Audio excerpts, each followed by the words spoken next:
Welcome to the TS WebTech Studios channel. Today we'll be talking about a concept from cybersecurity analysts. I'm sure at some point we'll make a playlist on everything. A little background, I'm getting ready to do the CompTIA cybersecurity analyst certification. So I'm making these videos to help me with some of the core concepts. I'd like to talk today about packet analysis versus flow analysis. This is a concept that comes from what we like to call IOA, indicator of attack, and IOC, indicators of compromise. So we're going to talk in relationship of what packet analysis is, what flow analysis is. This video kind of assumes that you know what a packet is. If you don't, we'll give a rundown of it later on in the presentation.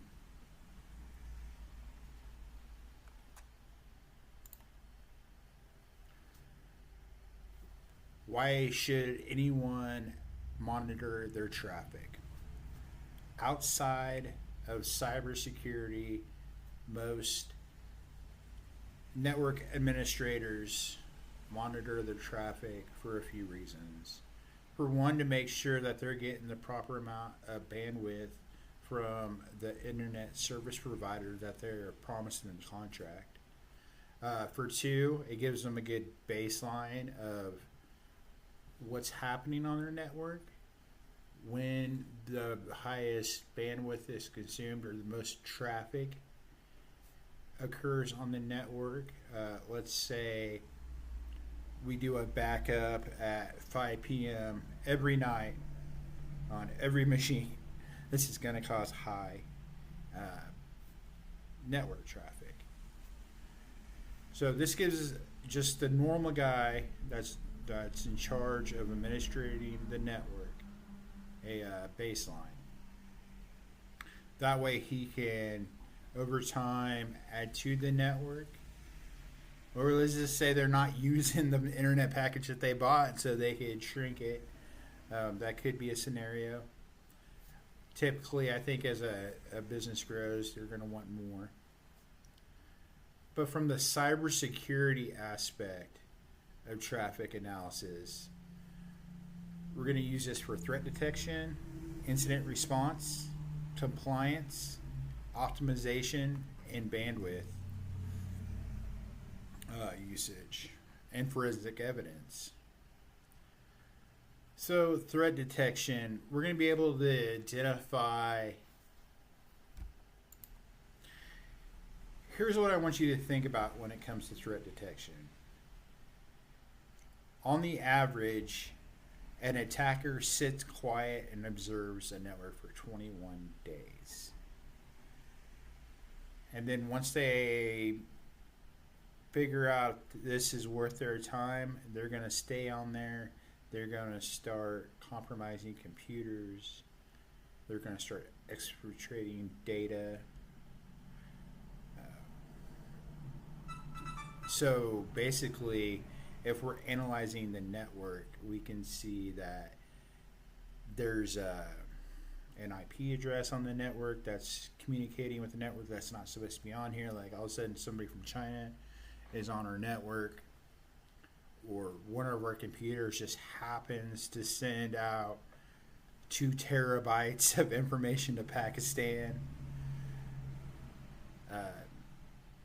Or, there could be a number of things going on here. So we're keeping an eye on the traffic to catch these things in real time. This is going to be an IOA, an indicator of attack. We're watching it.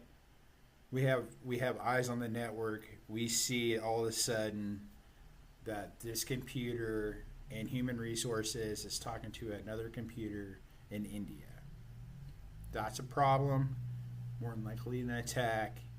We're going to shut it down. the more we keep an eye out on our network, the more we're going to recognize patterns.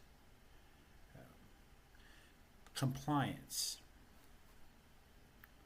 So I want you to think about every time I swipe a credit card somewhere, they have to have a certain amount of compliance on their network that's monitoring, that's understanding where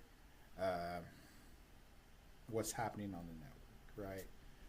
It's just part of the PCI compliance. The same with HIPAA and the European, what is it, GDPR. These all require that big corporations have their network monitored by a SOC team, or just for compliance reasons. I think a lot of smaller companies, they either use somebody else's servers, or they're paying some kind of extra package for it. One way or another, if you're taking a credit card, you're bound by this compliance. In forensic evidence, so we discover that this one computer in human resources is talking to China. The indicator of attack, we shut it down. And then we're going to inspect the traffic that came out of there at closer for the indicator of compromise, which we'll cover here in a minute. So briefly, we'll go over what a packet is. A packet is the transfer of information through every layer of the OSI model. This is how we abstract of what's going on when a computer clicks on, say, a website or sends a request to a server. Now it's got the source, like, hey, this is who's giving a reply or who's asking the question. And then the destination is the server. It could be a web server, it could be a file server, it could be an application server, it could be any kind of server. We got payloads, we got headers, we got flags. If you don't know what everything in a packet is, I encourage you to look into it further, but for the scope of this conversation, we're just going to give an overview of it. Some of the tools that we use to look at a packet, they're free and open source. I would recommend Wireshark and a picture of the OSI model, and to send some traffic to Google. It'll give you great overview of it. And then you can also break it down further to where we see the frames, what's going on the Ethernet, what internet protocol is going on. There's a lot of information we can get from a deep packet analysis. Also a lot of overhead. Flow analysis is similar to traffic analysis, but it's got a smaller scope. So we're talking the source port, the destination, or the source IP, the destination IP, the ports that those IP addresses are using, and the protocol. Why this is important and useful is if a computer in HR is talking to a computer in China and they're communicating over the internet on HTTP protocol, but they're using 143, which is an IMAP protocol, which is email protocol. There's a huge red flag there. They're not using the right port. They're talking way out of network to somebody they shouldn't be talking to. And they're using UDP. They're just throwing that information out there. They're not even doing the handshake. These are all red flags, and it's a lot quicker to see this from this viewpoint than if we were to look at the whole packet with a lot more information and all our tools that are feeding in there. There's a lot higher overhead with packet analysis than there is flow analysis.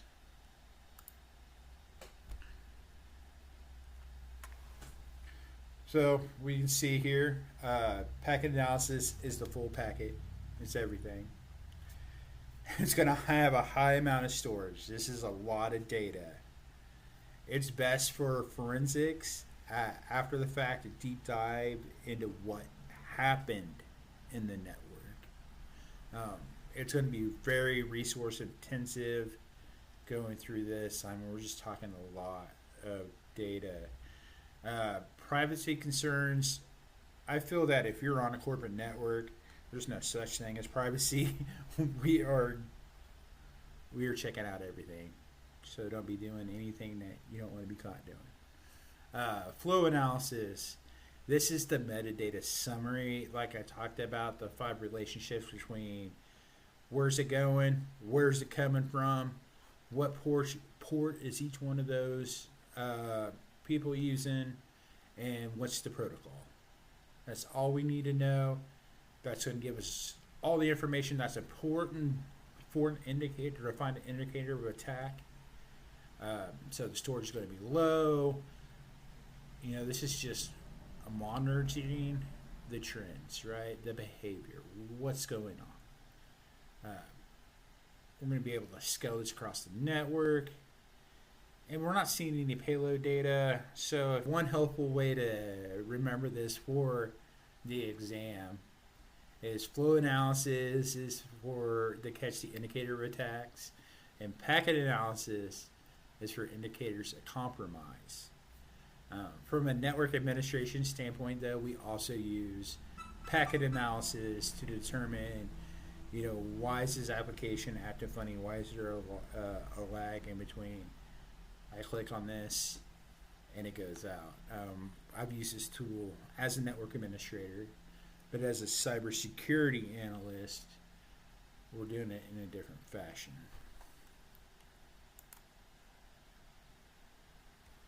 So the key differences here. Packet analysis is a microscope. We're looking deep into that. All the protocol headers at all layers, the full application payload, exact timing of the packet. Flow analysis is, you know, this is just aggregated packets. You know, we're just seeing the conversations. We got a filter on. We're only seeing, hey, here's some data. Thanks for the data and where it's going, where it's coming from, and how they're doing it. So we're just watching the behavior. It's just a summary of everything that's going on. So use cases, malware forensics. Deep packet analysis reveals malicious commands. We'll be able to look in and see what's going on. So for here, the example right here is malware being sent from a server to the client and then it getting downloaded. We're able to find anomalies on here pretty easy with flow analysis because you have this baseline behavior and all of a sudden this is not acting like it's supposed to be acting, so therefore something suspicious is happening. We get an alert and we can go take care of it. You know, there's a performance trade-off here. If you've got to have that deep microscope, you're talking 3 terabytes a day opposed to 10 gigabytes. I mean, that is a huge difference. So we're going to have a lot more dedicated hardware to deep packet analysis as opposed to the flow analysis. I would like to think that everything that we're capturing on a packet analysis, right? We could set up a server, we could run Wireshark on it. It could catch data all day long, store it in cold storage, and then if something came up and we need to look at that day, we can pull it back up and dive deep into it. but it's definitely not one of those things that we want to have in our hot storage.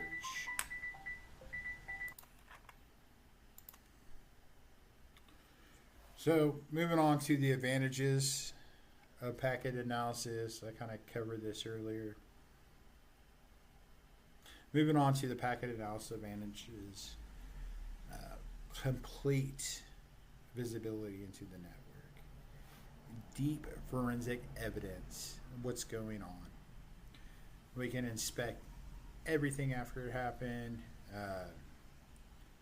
So this is, like I said earlier, we can capture everything that's going on in the network and store it in a cold storage for later until we need it. We don't necessarily, if we're always capturing all the traffic, we can compress it and we can save it for later to do this because of the high volume it would take just to keep this data on hand. But there's a lot of good reasons why we'd want to have a cold storage of this data. You know, and it just goes to the challenges. Just so much overhead.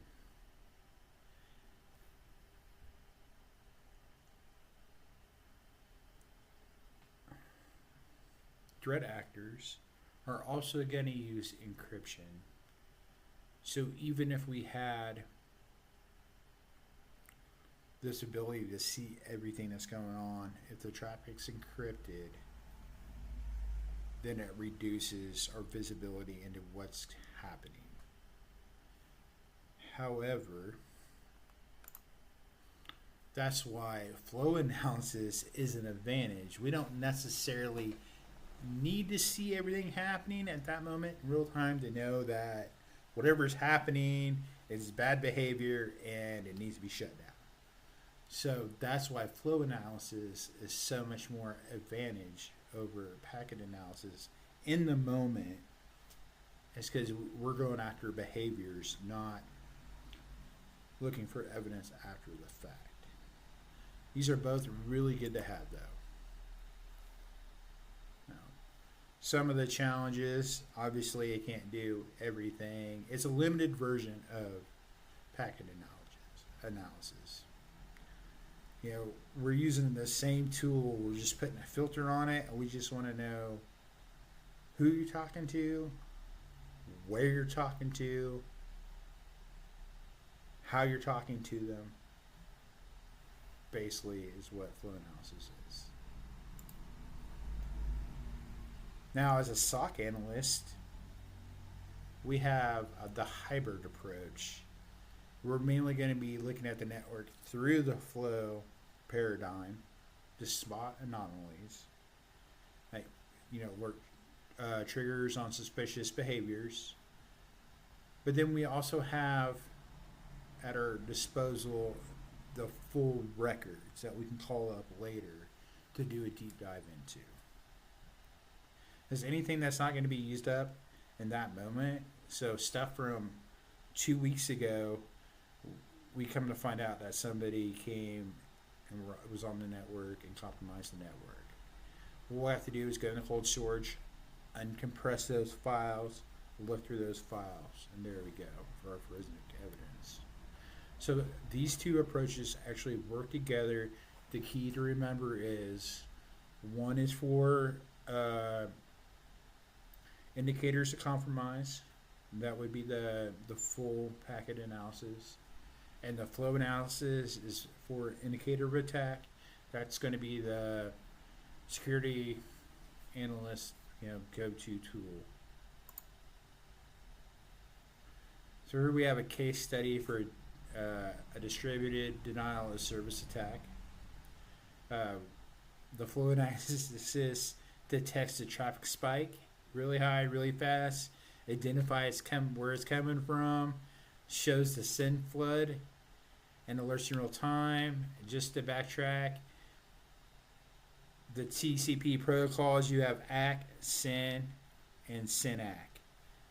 So we'll say this hand is the attacker. This is the server. Hey, I want some data. Okay, I got your data. and then the port is open. He's waiting for a reply, but this guy never replies that he got the acknowledgement. He just hit the send, and so then he goes away and then spawns up another bot and does the same thing.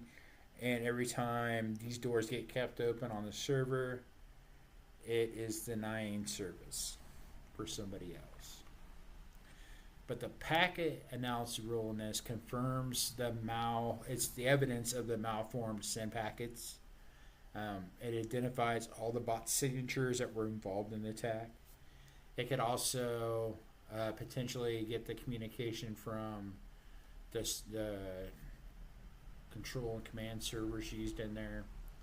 Basically, it's IOC, IOA, flow analysis, IOA, packet analysis, IOC.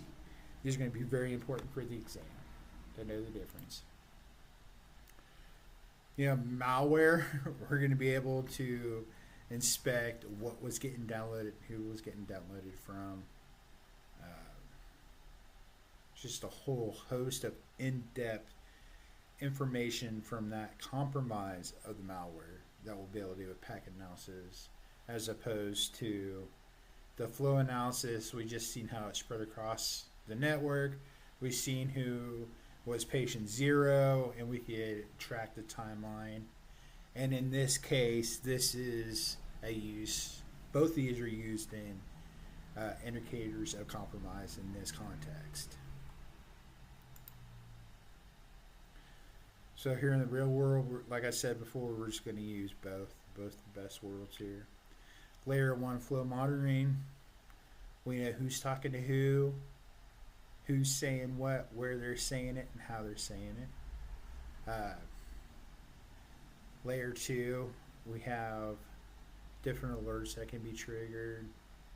So we got scalable monitoring, and we got the capability to dive deep into forensics if we need to. This is going to be the most cost-effective way because, like I said, we can zip up those PCAP files until they're needed. So we're not, even though there's like 3 terabytes of information there a day, we can safely store it somewhere cold for less cost.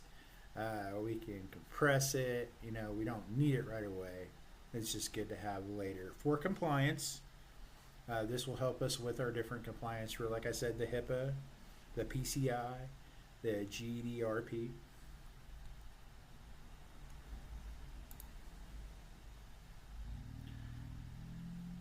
Now this is very exciting, having AI and machine language models, large language models, doing this detection in real time. It's going to be really great, and I can't wait to dive deeper into this one. When I do, I will so make some more videos about this.